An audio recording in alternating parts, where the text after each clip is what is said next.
আচ্ছা 99% নাম্বার হওয়ার জন্য আমরা একটা ট্রফি দেবো আরিজ আফতাবকে স্পেশালি স্কুল টপারের জন্য। আপনি দেন।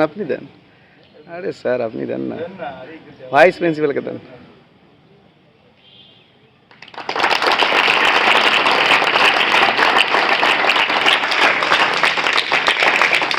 সবাইকে শুভ সন্ধ্যা। আমার স্নেহের ভাই বোন এবং দাদা দিদি, আমি আজকে বলবো আপনাদের সামনে যে কীভাবে একটি ভালো লক্ষ্যে পৌঁছানো যায়। সর্বপ্রথমেই যদি ভালো রেজাল্ট করার ইচ্ছা থাকে তাহলে নিজের উপর আত্মবিশ্বাস রাখতে হবে।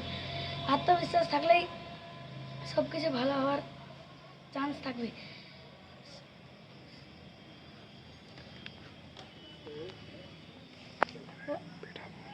কোনো কিছু পড়ার সময় সব কিছু বুঝে পড়াশোনা করতে হবে। পড়াশোনা মুখস্থ হয়ে গেলে একবার করে লিখতে হবে, যতক্ষণ পর্যন্ত না হবে ততক্ষণ পর্যন্ত লিখতে হবে এবং বুঝে পড়াশোনা করতে হবে। এবং আমরা যখন খেলছি, বন্ধু বান্ধবীর সাথে কথা বলছি, তখনও যাতে সেই কথাবার্তা সেই মনের ভিতরে চলতে থাকে, তাহলেই একটি ভালো লক্ষণে পৌঁছা যাবে।